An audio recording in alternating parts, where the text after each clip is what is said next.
Hi, everyone, and welcome to another episode of Failure Friday. It has been a minute. I have been focusing on family and work.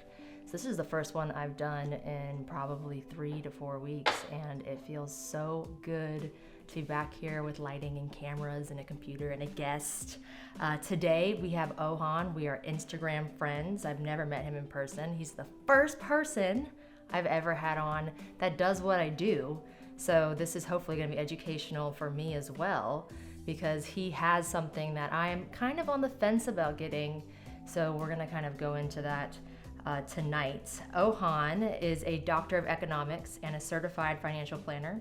He founded OhanTheMoneyDoctor.com with the goal of breaking down the complexity of money so that beginner investors can invest with confidence. And his bio, you have to forgive me, Ohan, it was a little bit longer, and I was like, gotta hold the attention. I skimmed it a little bit. But if you want to know more about Ohan, his brand, what he does, and his niche, we are going to tag him. His website. The one thing I loved about your website is it's simple. We're redoing my website right now and trying to find other financial advisors or CFPs or wealth managers to kind of copy from. But it seems like every website I go on is just way too much shit. It's just way too much stuff that they're not using, no one's looking through, and just something clean, useful, to the point. And yours is the first one I've ever seen, and I've looked at dozens over the last several months, so we can go into that as well. Ohan today would like to talk about his CFP, which is interestingly enough something that I've completed all the education requirements for. I did that 3 years ago. And I finished my capstone, and it was time to sit and take the test. And I was 9 months pregnant with my first child. But when I started studying for the CFP and getting all of that stuff done, I was like, this is perfect. I'll be pregnant, then I can take it right before I have the baby, because work will be slow preparing for maternity leave. No, I didn't do it. I couldn't. I was at this crossroads, and I don't know if it's the psychology of the situation and me talking myself out of it, but I looked at my practice and it was growing, and I was making good money, and I was helping people, and I was reading all of the resources that you would if you were a CFP. I'd just done the education requirements, and in my mind I was like, do I even really need this? I mean, it is. So for those that don't know, a lot of financial professionals follow me, a lot of investors follow me. The CFP is the gold standard of our industry. It's the most widely recognized by retail consumers like yourself, who are probably watching this, that you know what you're talking about. A lot of people just search for CFPs. And then there's other people who just don't care. They just want someone they trust, that they feel comfortable with. So I'm curious throughout this conversation to see how that has changed your practice. Part of the reason I shied away from taking the CFP was the fear of not passing it at such a pivotal time, having my first child. I just couldn't. I knew mentally I was not in a place to get that you did not pass at the end of the electronic exam. So kind of walk me through that. What motivated you to even get the CFP? Kendal, first and foremost, thank you for having me in this my pleasure. podcast, and hello everyone who is listening us, who will listen the recording. And you are doing great with the introduction and everything. So CFP, first let me a little bit about myself. I came to United States in 2009, and the reason I mentioned this, I learned English in United States. The main reason I wanted to come to United States to learn English. Then I came to United States, I realized nobody speaks English in United States. Everyone speaks in their way. So Armenian speaks their way, Chinese their way, Russians their way. So everyone speaks in their way. But after 6-7 months, especially when I started working with a major bank, I became as a cashier, as a teller, and literally, like, when people come and like, can you break this $100 for me? I didn't know what means breaking a bill. I know you can break a window, you can break a glass, but what means break a bill? So I need to learn everything from the beginning when it comes to pennies, nickels, quarters, all these terminology. And I realized it can be real confusing. So when I became a teller, after some time, I became a personal banker. I got my first securities license, Series 6 and Series 63 after, also life insurance. I realized that there is more I can do. So then I passed my Series 7. I became a private banker in retail bank, which was the highest level bank officer at that time. But I realized that experience is not still enough. I need to do something more. That was the time I went to UCLA here in Los Angeles, and I studied for personal financial planner certificate program, which is a prerequisite for CFP exam. So you need to take that, which you did, by the way, and congratulations. You did the hardest and the most important part. So you have the knowledge. We just need to encourage you this episode for you to go to take the exam because you have the experience. I learned, you compliment my Instagram, so let me just jump really quick there, that I learn a lot from your post. You put a real stuff that people don't think about, and sometimes it is late, so they better start early. So today you have a great post about wheels. This is something CFP season is like, and I like Kendal is the one who puts all this valuable information there. So when I went to UCLA, they told me I need to have at least bachelor's degree, which is a requirement. So I like, mine as well. I'll evaluate all my diplomas from back home. So I got my bachelor's and master's in engineering. Then I have something. Wow. So yes, people get always surprised when they hear me working in the bank and I have engineering degree. And then I got what it called back Soviet Union countries candidate of science in economics, which get translated, and I got the equivalency in Doctor of Economics in United States. So they gave me my Ph.D. equivalent. That transferred. They transferred, interestingly enough, and surprisingly to me. So I go to my CFP exam after 2 years studying and everything, and I do, and I'm scared of two major areas. And you studied, so you will understand what I mean. One is taxes. I like, that's the hardest part to do, the taxes. And the second one was the investments. I like, there can be some tricky questions on investments with all these formulas and everything. So I go, I sit for the exam, I finish the exam, and I'm doing it with my best friend, my buddy, whom I met in United States. We work together in the bank. And by the way, we are both immigrants in United States. So I come outside and he's like, hey, how was that? And I like, I didn't pass, I failed. He's like, you are joking me. I like, no, man, I really failed. He did pass from the first try. He's like, I cannot believe, like we studied together, we got the grades and everything. I somehow failed. And I get the diagnostics right at CFP exam in Prometrics, which is some company that manages the exam. And I see the diagnostics and I realize that I passed taxes, I passed investments, I passed estate planning, retirement. What I didn't pass was ethics part, which I never paid attention to. And I'm sorry, someone probably was ringing. So I didn't pass the ethics part.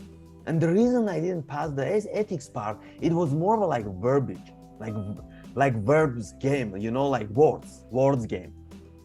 So anyway, make long story short, anyone would have just, in my opinion, majority would have get disappointed, especially like, no, it is not meant for me. I'm not meant for CFP. This is not my language. This is not my country, but I'm citizen of the United States. So I need to make this happen. So I went and I studied for 3 more months because you can. Wow, that's a long time. Because you can take the exam only on certain windows that CFP board gives you. So when I went to study this second exam, what I realized, in my opinion, I overdid. So I was doing 85 questions every day, but I bring it to 25. So I did 25 questions every day, just a practice exam. And that's all I did. And I went and I passed the exam. But when I didn't pass the first time, I was shocked myself. My parents, and I didn't want to talk about me too much, but They got surprised that I didn't pass an exam because I graduated from all my universities with diploma with honorary. They call it diploma with honorary. I believe honorary. Honors, yeah. Honors. Diploma with honors. That's exactly right, Kendal. So I was so much surprised that my friend who passed, he wanted to go to celebrate. I like, of course I'll join you. We go have some lunch. It was Oh no, the daytime. I would not. I would have gone home and slept because I know I know. you were working on like 3 hours of sleep that day. Correct. And you know, it's like 170, if I'm not mistaken, 75 questions. So always they say it is a long river. You need to know everything in that river, but it is Why don't not you go that into deep. that? Go into what the test is made up of because I don't think people are familiar with what is the different sections. Got it. So the text, interesting. I'll talk about an abbreviation called RETIRE. So R stands for risk, aka insurance. Second E stands for expenses. So income and expenses. The T stands for taxes. We are going by RETIRE acronym. T for taxes. I is for investments. The second R is for retirement. The last E is for estate planning. So these are the areas that CFP board covers, plus they cover ethics. They call it ethics, and I believe like mainly ethics. Right now it just like blind spot a little bit, but ethics. And recently, a year ago, they added something in regards psychology, so money psychology, which is very important. Really? So yeah, I wanted to mention that's you. cool. What I was didn't the know year that. you were studying? What was the year you were studying? So my daughter's 3. She was born in 2019, so it would have been the first half of 2019, or the second half of 2009. Yeah, no, the second half of 2018. She was born in February when I started and did all of the coursework. Interesting. That wasn't in Now, there. we started together. I passed my exam on 2020. So if you did at that time, you would have not done the psychology portion, which was added only last year. So now I have to ethics learn and that. standards. Standard was the word. The standards of conduct. You know. Oh yes, okay. So the verbiage is like if you are in industry, so you know there is something called CETA 65. They always tell in the industry that attorneys wrote that test, so the words are I you just cannot took understand. You did? Congratulations. I just took the 65, and man, it's been a while since I've taken those exams because I got registered with the 7, 66. Or which is the 63 and the 65, the 66. I did that when I was 20 years old, and then having to come back and take the 65 at almost 30. Oh my gosh, that was so hard. So the CFP is even longer and You are depth. still young, first and foremost, and you can do anything you want to do. And that's the reason I came to talk about this. Because at that moment, and it's COVID times, remember that, like it's 2020, I got so it's pre-COVID, but COVID started already, like in the world, they are talking and everything.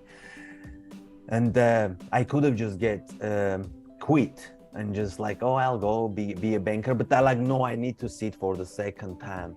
And I realized that, yeah, so when we went to lunch that day when I failed, we go inside and I'm trying to close my car with the remote and I see it is not closing.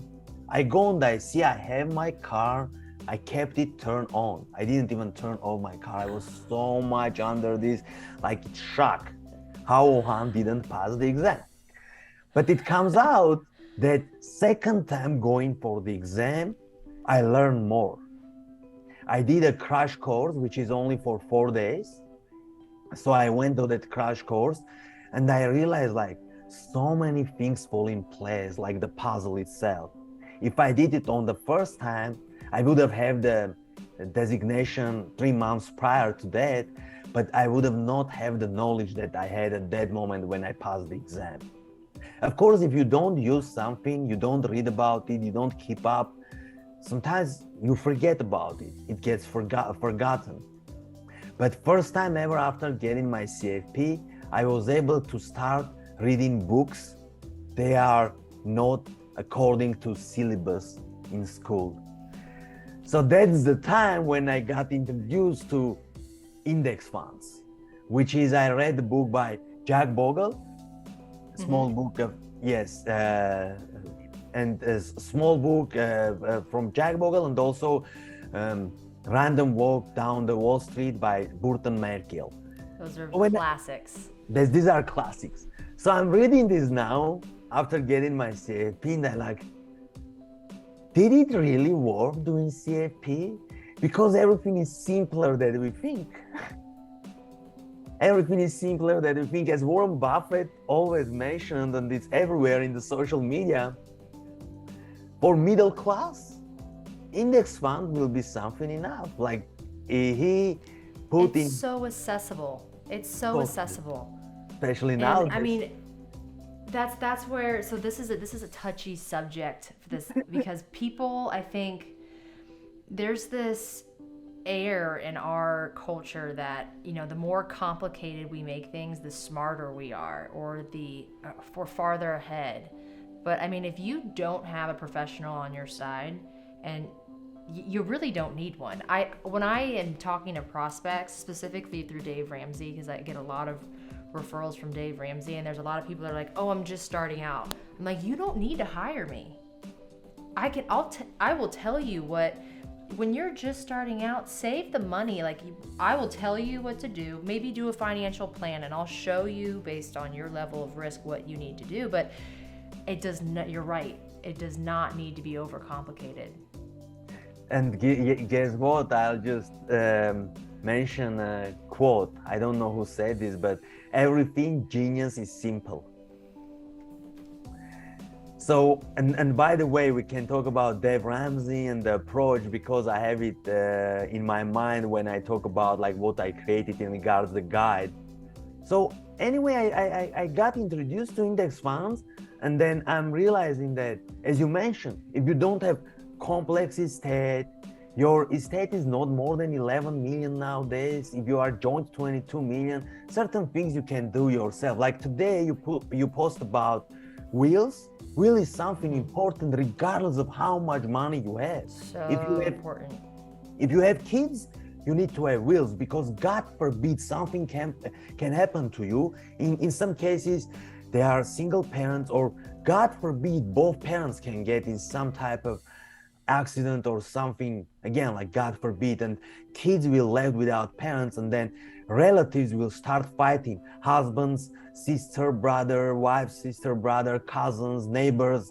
But if you have a will, you can appoint a guardian for your kid, and it is easier to do. But always I mention, like, everything we talk here is of course for educational purposes. Always ask an attorney, estate attorney. Oh, good point. Yeah, none of this can be construed as investment advice, tax advice. Yeah, I have to make that perfectly clear, because you're not going to get me in trouble with the SEC. And none. We don't want trouble with anyone. We don't have our billions yet to fight the SEC. Yeah. You need more than billions at this point. I don't even think that matters. Yeah, the guy is trillion, I believe, approaching, and still fighting with the SEC all the time. How far in your career were you when you got the CFP? So I started with a company called Finca, which was, the reason I mentioned they are not that well known, but they are headquartered in Washington, D.C. But I worked back home, and I was doing, I was a loan officer. I was lending money to small and medium enterprises. That was 2006. Then after a year and a half, I started working with Frankfurt School of Finance and Management, and I was doing mortgage underwriting for them. That was the MBS time, mortgage-backed securities.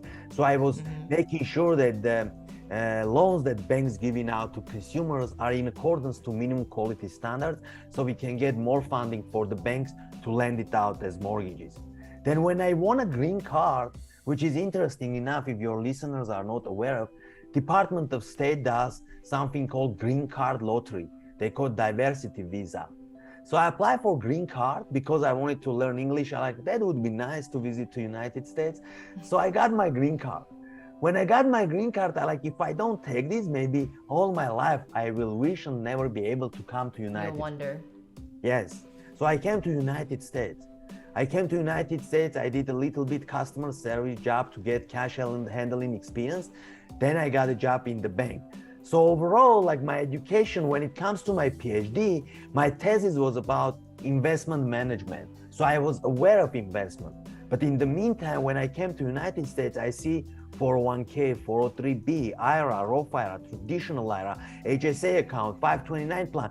I like, this is confusing. It's different. It's different. And imagine like us being in the industry, I need to go and check. I need to go to check from IRS webpage. I need to go to check. CFP has lots of resources. I need to go check something before I talk to a client. Imagine for someone who don't have financial background, how hard this will be. When you go. Ohan, so the crash course you did, was it Cann? Yes. I had a feeling, because I did the crash course with Cann too. And there was people in that crash course. Excuse me, what is Cann? I thought about crash course in regard to CFP. What is Cann? So Cann is a very, very popular 4-day crash course. I'm gonna write that them now. For the CFP, which I assumed you were talking about. I But did that's the that. crash course. I'm not sure, should I do? mention their name, but I did with Kaplan. You can cut it. Oh yeah, no, doesn't matter. I was gonna ask you who you studied with and who you recommended. I used Kaplan. I used Pass Perfect for the 65 and then hated it, and then switched to Kaplan a week before the test, and I'm so glad I did. But you'll find if you're studying for these licenses that different companies have better materials for different tests. So it's really important that you do your research before you spend the money on your prep, that you're getting the right materials for that test. So like, for example, Pass Perfect was great for my 66, trash for the 65, and those are similar tests. For the CFP, I heard Kaplan is pretty good. Granted, that was 3 years ago. But the reason I was asking about the crash course as it pertained to what you were just saying is there was people in my crash course, and for those that don't know, to use your CFP, like to put it after your name and to make it look all cool and professional, you have to have 5 years, right? 5 years of industry experience. There was kids. Unless, sorry for interrupting, for CPAs and attorneys, sometimes the course and the experience can be waived and they just go sit for the exam. Something like that. Yes. Yeah, I heard of that. But there was kids in my crash course who were taking the CFP who were still in college, because you can pass the test and then get the CFP, you just can't use it for 5 years. That blew my mind, because I'm like, how can you can pass a test, anyone can memorize a book if they study enough, but you have no experience, none. I mean, that's so, in anything you do, experience is crucial. So for you, you're saying that's what you felt. You were studying, you had, a doctorate in your country, or a Ph.D., and you come here and you're just like, this is great and all, but I need more. I need paper from United States. This is the greatest country with all the pros and cons, but I need to show my current customers and also my potential customers that I took my time to get qualification in United States as well. And one thing I want to mention, especially the listeners you have, I know they are very diverse. When you do your homework to pick a school to study for CFP, check to see certain organizations, certain schools, they give discounts to female applicants, because in industry, male are predominantly the CFP. So we need to break this gap as well. The reason being, I'll be honest, like everyone sees the same problem, issue. It can be financial, it can be life, different, and we need to have this difference in regards when it comes to genders as well. And we need to make sure that the client is comfortable working with certain individuals. So make sure you do your homework, and I'm happy being part of CFP. Of course, it comes with additional continuation education requirements and everything, which cover one to another. But as of this moment, I'm not actively licensed, and my license, in a sense, there is a program with FINRA, and I don't want to talk a lot about these regulations, but there is a program with FINRA where you can keep your licenses for 5 years without being associated with a firm. So I'm doing that. The reason being, I don't want to have any conflict, so I can talk anything I want to talk, not to be in trouble with different agencies. So that's how my CFP journey have been. I'm happy all the times of the breaks we were playing tennis. That was another advantage UCLA had. Like we were next to the law school, and law school has these fancy tables. We sometimes we were playing tennis, but overall a very important part are the professors, and it was pre-COVID, so I was in person after 6:30. Oh, that's so nice. Yes, That's so Kendal, nice. I'll be honest with you, like what I learned from individuals' experiences, like they were in their probably 60s and 70s, the professors, which they didn't like us to call them professors. I learned more than I would have learned from books, from their experience, the way that they explain something. It was more beneficial for me versus like learning from a book. So I think that was a handicap that I experienced, and this is it's going to be different for everyone, but I do not do well with online school. I am so glad COVID happened when I was out of school, because that's where my CFP was. I was taking classes with Emory for my CFP, and it was all online, and I hated it. I mean, I don't feel the classes, you couldn't, you can't raise your hand. I couldn't sit in the front. And then like I'm dozing, I'm like 9 months pregnant, like dozing off and be like, oh wait, I gotta rewind 45 seconds. Like that's a blessing that you got to do it in person. And you need to take it easy, because some people overthink, as in everything in life. We had a professor, if he ever listens this, he will understand I'm talking about him, but he came and he's like, I was standing in the line when I went to do my CFP exam, and I see this guy is reading the last minute some stuff. I like, no, I cannot stand next to. I need to go. I agree, I can stand couple people back, but I cannot be around you because you are already freaking out. I'm sorry to use that, but you cannot just like be stressed, like, no, you need to take it easy, and you don't need to know everything 100%. As long as you know at least 80%, because what will happen, you will put an appointment, go do your homework, come back to your appointment after a week, and you are the specialist that no one will ever doubt that you know this or you just learn this, because you just need to know the big concepts.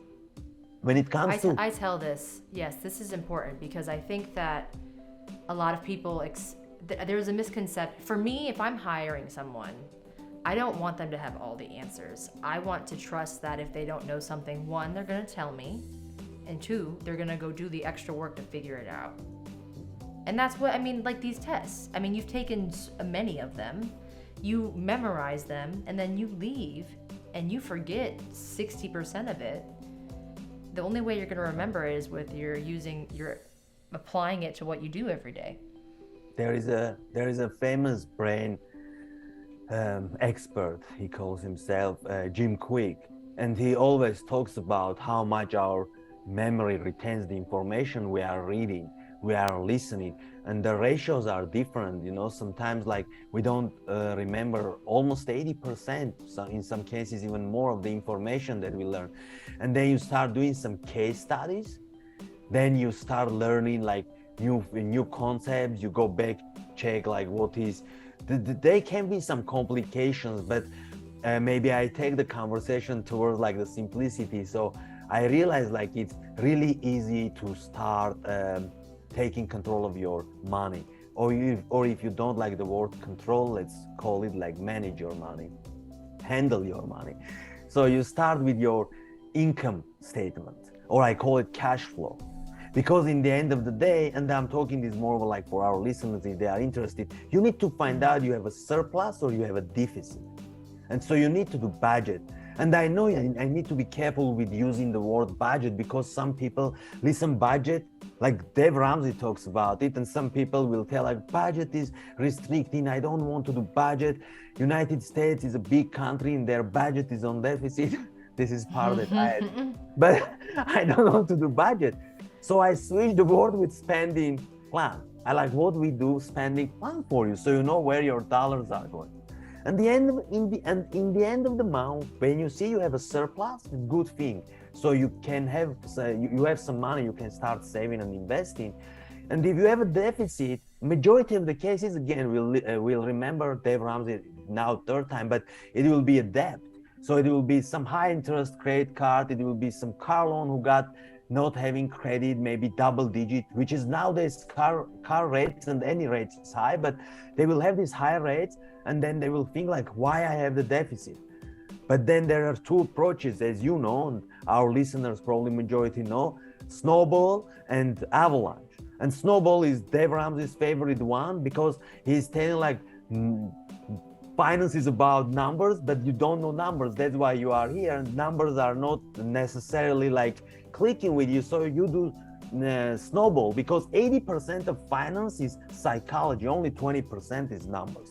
Then you start with the small amount, you start paying it, then you go to the second after the small one. Versus like the most cost efficient way is debt avalanche. If you know the numbers and you have the discipline, start with the higher interest rate. So I give these options to my followers, to my friends, and explain the difference just to see what is familiar to your nature, as more of a like psychology, more of a like money mindset.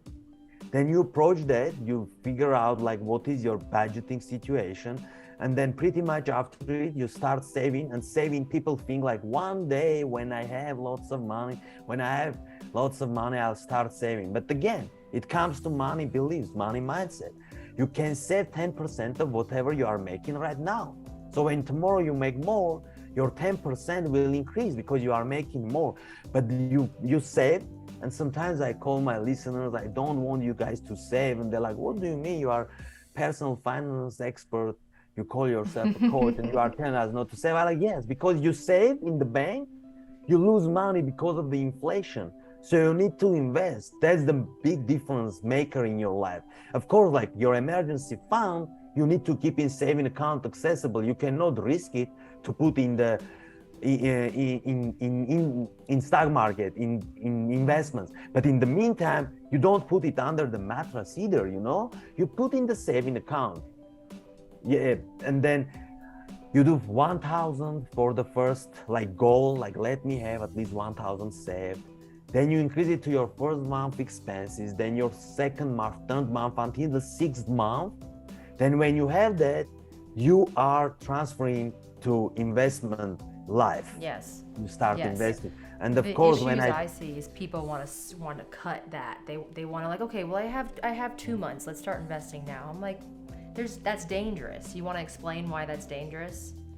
the danger comes that let's say, God forbid, again, I'm using very unfortunate situations, but someone got a car accident or someone goes to hospital, and now they need to, instead of doing American way and running to credit cards, they should go and take it out from their emergency fund. And let's assume they have their emergency fund in stock market, or in real estate or cryptocurrency or NFT, which I'm not familiar with them. But the risky investments, very possible at that moment, are down. Like right now, from the beginning of the year 2022, the stock market is over 20% down. So it will be harder for you to take the money out because you're going to get some losses to report.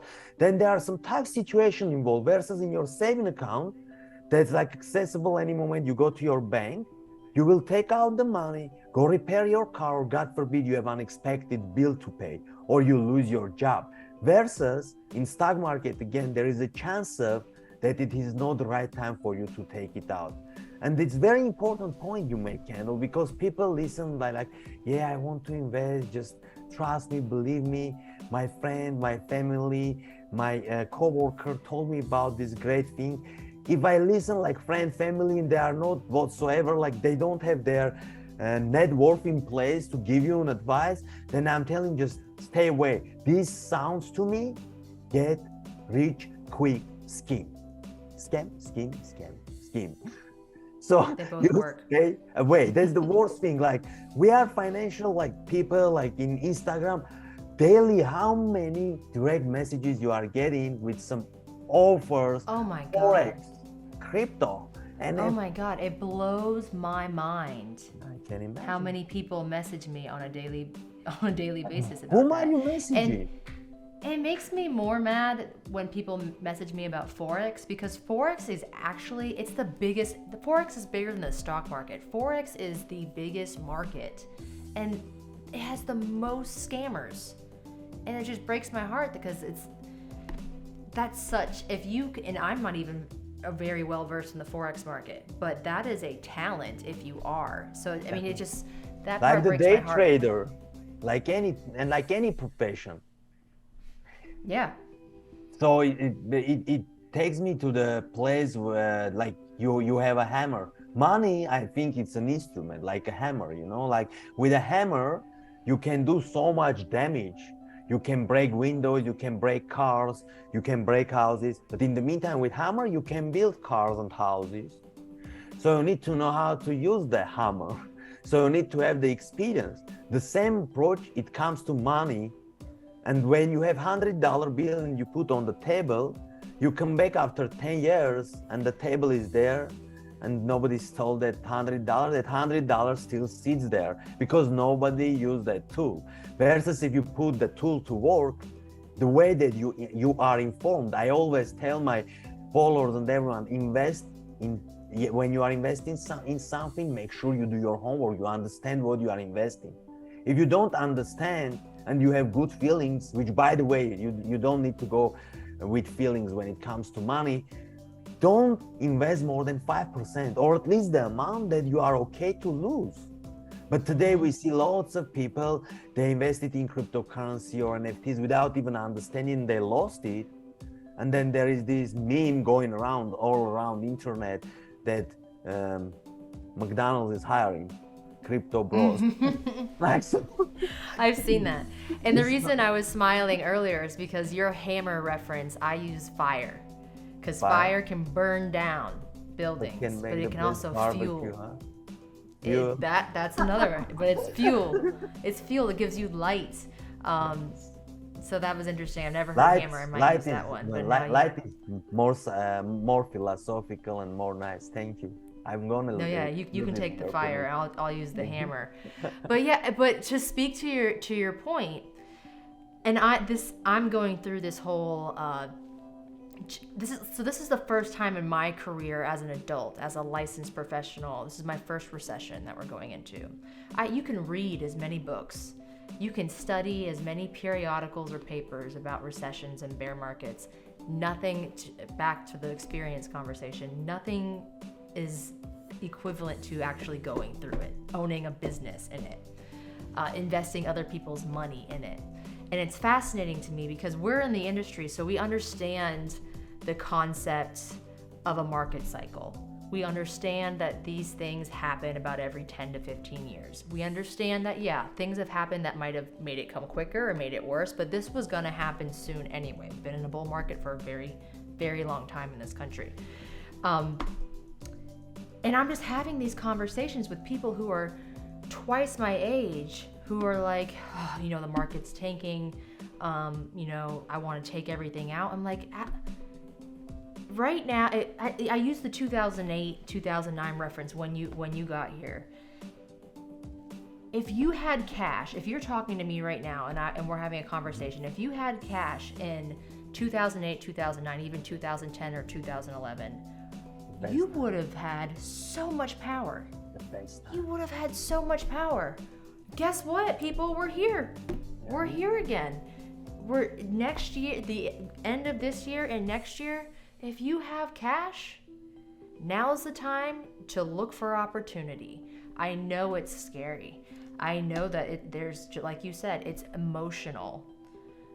But this is what builds long-term wealth, is people who either have a trusted professional on their side or who take the initiative to educate themselves. The next steps you take over the next 12 to 18 months are what's going to compound rapidly over the next 5, 10, 15, 20 years. People, this is the time where if you have cash, cash is, yes, inflation is terrible, but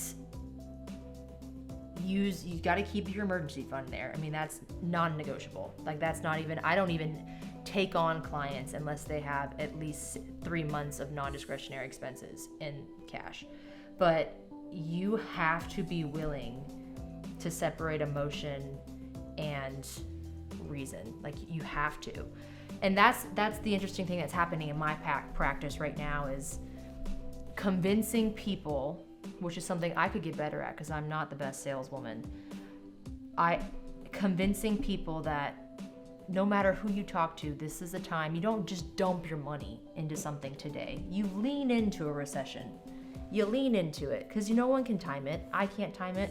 He has a Ph.D. He can't time it. Nobody. You lean into it. You do a fixed amount every month, every quarter, every week. A fixed amount. It's called dollar cost averaging. And I promise, and I'm not even allowed to say promise. Actually, I'm not. Let me take that back. X that out. I don't promise. I'm pretty sure in 5 to 10 years, you're going to be really happy with that decision. Correct. Do you agree? I agree, and these are like great gems, I guess they call it, like the precious stone, like a diamond you are giving to our listeners.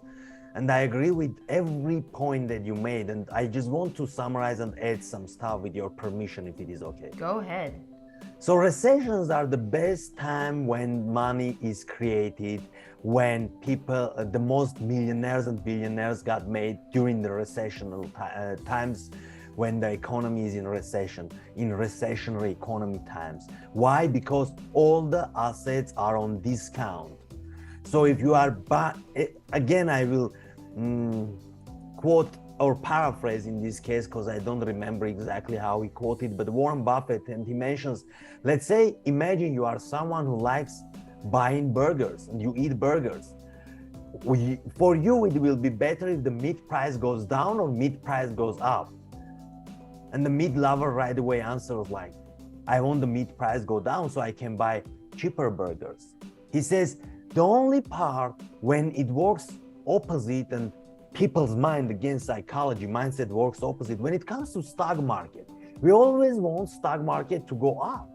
But when it goes down, we get again like scared. We want to sell out, but people who sell, they are the ones who lose.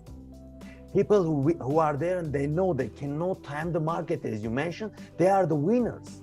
Because now by doing dollar cost averaging, as you mentioned, you are getting more shares for the exactly same amount of dollar that you are investing. Your same $100 or $1,000 buy more shares of Apple, Facebook, Costco, and all other companies that you like. So during the recession, the most millionaires got created and billionaires. And interesting, now majority of them are self-made. Again, paraphrasing Dave Ramsey's research. And then second thing I wrote down, I wanted to talk about America overall. So in America, everyone should be a business owner because this country gives an opportunity to be a business owner. The tax code is written for business owners. And again, I will mention Robert Kiyosaki with his great book, Rich Dad Poor Dad. He talks about these 4 quadrants. So there is W-2 employees who are working for a bank or Starbucks and they are getting their paycheck. And they are the second group of people who are self-employed, but they are barbers, they are mechanics, they are self-employed, so they don't have a boss, but in the meantime, they are married to their business to be there all the time. And the other quadrant on the right side, they are business owners, people who are able, by using the word I'm putting in the brackets because I don't like the word using, but using other people's talent and other people work for them. These are business owners, real business owners, because business is like I'm in Europe, but my business is work in America or in Singapore or in Latin America. And then the 4th quadrant is investors who just made the switch that money can work for me. And when I mention everyone needs to be a business owner, not necessarily you need to go tomorrow, file a LLC or corporation or DBA and open a business. No, no, no, not whatsoever. Just invest already in ready businesses. This country gives you that opportunity. Nowhere else besides United States, maybe Canada, Australia, Great Britain, some European countries, that you will be able to invest in stock market. But the great part about America is Kendal mentioned in the beginning as well. It is very much accessible. Right now, we can go ahead on our phone, open a brokerage account, and we can start investing. And we invest, let's say, again, not an advice, just educational purposes only. We invest in S&P 500. You have pieces of all that 500 companies. So regardless of you are at home having your dinner, reading book, or in vacation or sleeping, McDonald's still working, making money. Everyone from the first cashier until the CEO are working for you. If Apple, you go to Apple, you have an iPhone or you have a MacBook, you are buying shares of Apple, then you are owner of Apple, regardless of wherever you are in the world, 24/7. Apple works for you. They are selling products and giving you some dividends, and plus your stock will go up over time, which is the tendency it shows. Again, I'm not a big fan of picking and choosing. I better have all 500 because I don't know which one is tomorrow's Tesla or Sears. Sears is not around anymore, but Sears was part of S&P 500. What I do, I always follow to see what are the 10 top companies in S&P 500. And interesting enough, you mentioned about economical cycle. They are always getting change. 10 companies 10 years ago were totally different. We have a company called General Electric. One moment, the company owned Universal and everything. They've been like behemoth, I guess they call it. Yes, I know. Big company. Where are they right now? They are having some troubles. But in the meantime, Sears filed for bankruptcy. So I don't know what will happen to Amazon or Google moving forward. But again, there are tools of minimizing that risk, and it calls diversification. So money is pretty simple when you understand it as a tool to feel happy and make sure you enjoy it. I always talk about 4 important components when it comes to managing your life. You need to make sure you are mentally healthy. You need to make sure you are physically healthy. You need to make sure that you are spiritually healthy. And then when you have financial health, you will enjoy the life like you are living, and you are not like you in reality living your best life. Because God forbid, imagine someone in bed and they cannot move, they cannot come out of hospital, and they have all the money in the world. What it worth about? So make sure you think outside of the box when it comes to money and in many other beliefs that we got inside us, embedded from our family, friends, neighbors. You think outside the box and everything. Oh, I love that. That's beautiful. I love the spiritual health. I think that is not talked about enough in our industry, because we tend to just focus on the stock market, right, and money. But so much. I have a box of tissues in my office, and a lot of my clients are going to watch this and they're going to laugh, because there's literally a box of tissues that I've had for years, and it says it's okay to cry. Because in the first appointment the real appointment I have with a client is very long. It's about an hour and a half to 2 hours long. And the reason it's that long is because I dive into your emotional relationship with money. How were you raised with money? Did your parents talk about it? Did they not talk about it? And if they're older, or if they're my age, are your parents okay? Do you think that they've planned? Because if they haven't, the likelihood is they're going to become a financial burden to you at some point. And just really diving into that, you realize that people don't associate mental health, spiritual health with their money. They don't. And why would you, right? They don't sound like they'd be correlated at all. It's so important, especially during times like the one we're in right now, where there's a lot of emotions. And if you don't have control over that, you can make a decision with your money that causes a ripple effect for years ahead of you. If you're, I like to tell people, if you're younger than 30, you have time to go broke. You have time to go broke and come back.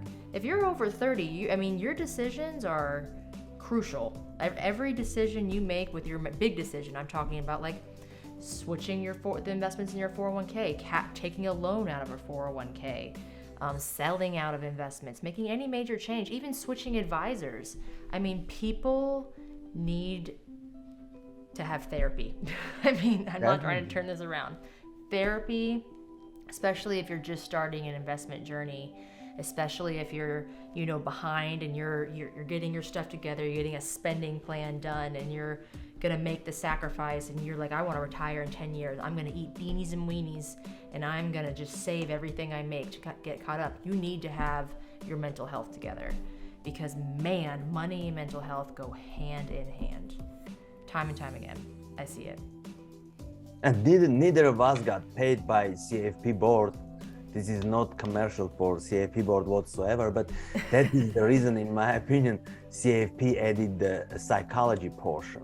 Because like, as you mentioned, like in majority of the time, the conversations with client is more of like about life, about their approach to life, what's happening with their family, some family dynamics happening. And you need to be psychologically fit and correct to approach them. And that's the conversation that's therapist you are mentioning. You are more therapist than financial advisor in majority of the time of the meeting. And money is very emotional. When you ask someone how much you make, first they don't want to answer, it's get kind of offended. But then, or we say money is cause of all evils, which is not money necessarily, it's love of money. And money is just, if you are a good person, it will bring more good out of you. If you are a bad person, of course it can bring more bad out of you. Money is just a tool you are using. Or if someone is rich or wealthy, which one day maybe we'll do another episode and we go differences in regards wealthy and rich.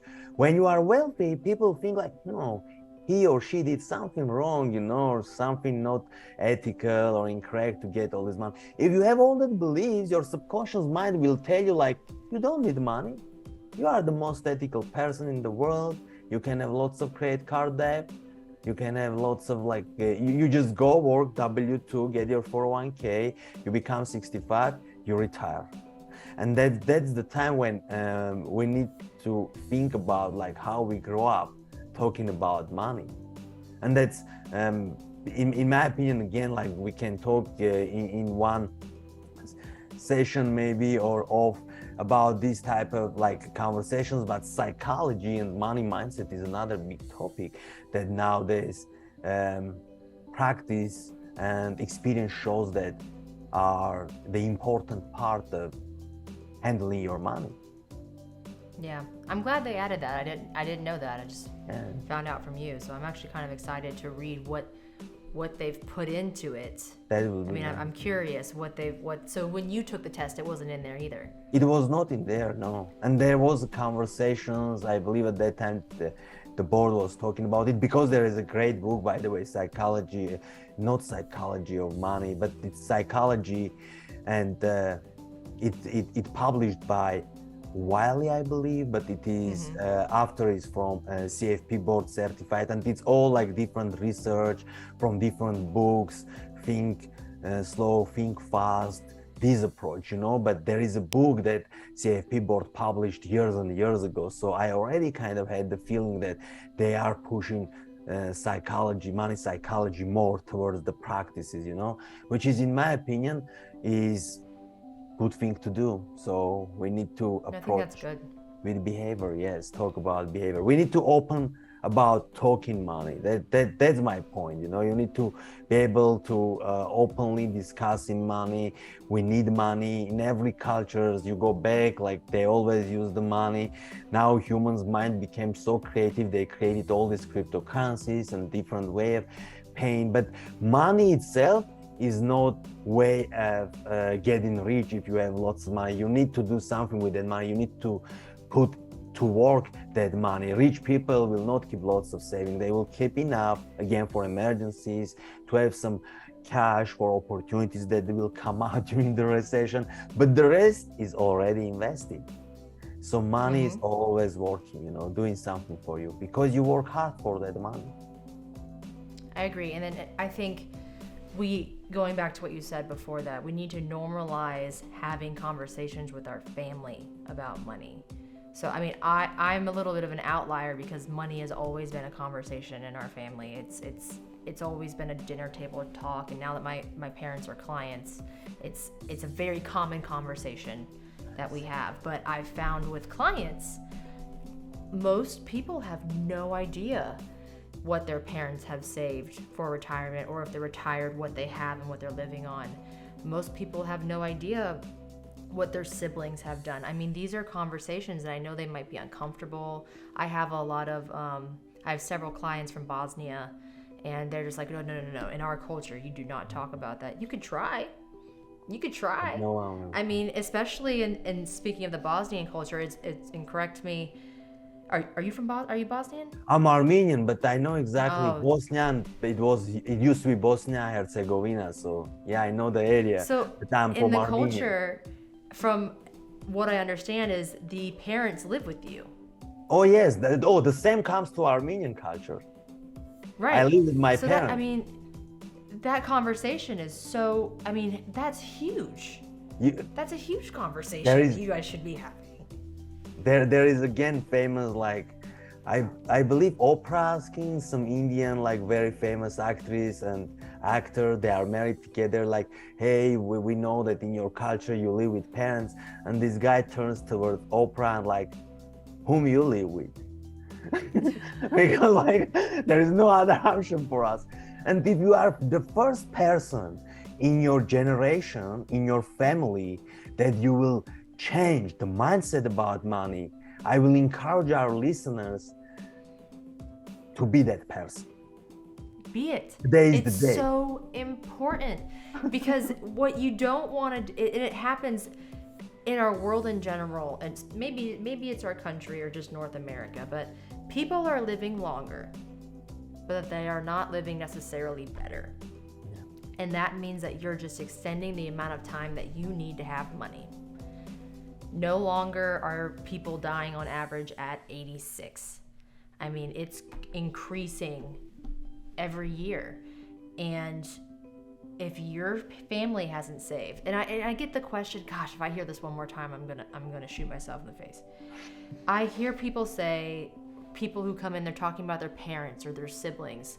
Well, that's their problem. If they didn't save, that's not my responsibility to take care of them.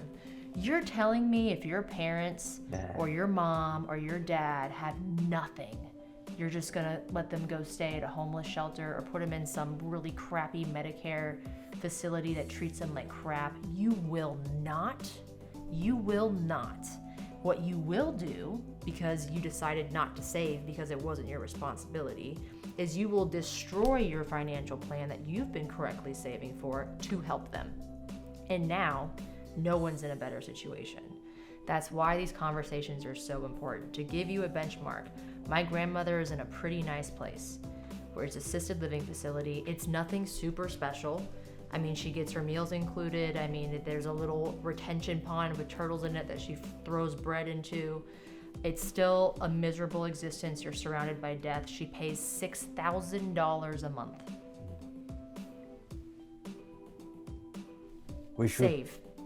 We should talk, and maybe even we can do Instagram live or something. I know we did back and forth messages about when the kids will start investing, and that's very good topic for kids to learn about money, not necessarily investing, but learn about money, just to have their checking account, know how money works. And also we can have a conversation one time about long-term care, very important subject, but people don't pay attention. I know life insurance is important as well in certain situations that will be important, but now there are certain, and insurance is, in simple words, it's a contract. You just need to read the contract. Do you agree with the terms of the contract? Any insurance is a contract. So if you go to Geico and you ask to give you insurance, any type of insurance, they will just give you a contract.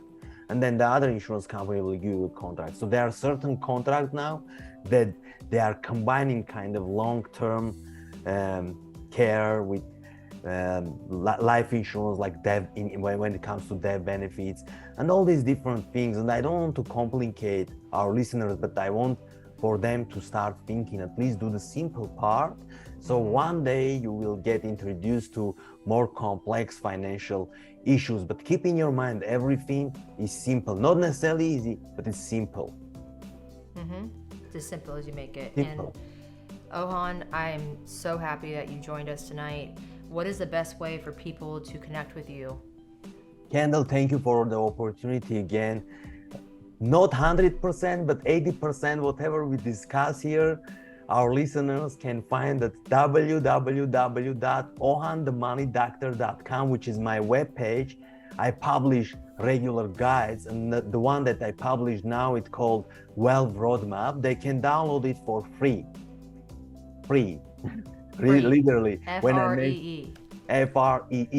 And they can download it and they can start their wealth building journey. On social media, I go by Ohan The Money Doctor. It can be Instagram, TikTok. You can connect with my name, Ohan Kayikchyan, or also Ohan The Money Doctor on LinkedIn, Facebook, and soon YouTube coming as well. Good for you. Thank you so much. Thank you, I'll dear. talk to you later, and I hope you have a good night. You as well. Everyone, that was another episode of Failure Friday. Thank you so much for joining us and for supporting the cause here. If you would like to be a guest like Ohan was tonight, you can ask via DM. You can hit me up on Facebook. You can comment. We'll send you a survey to see if you're a good fit. Thank you guys for the love and the engagement. Have a good night. Until next time.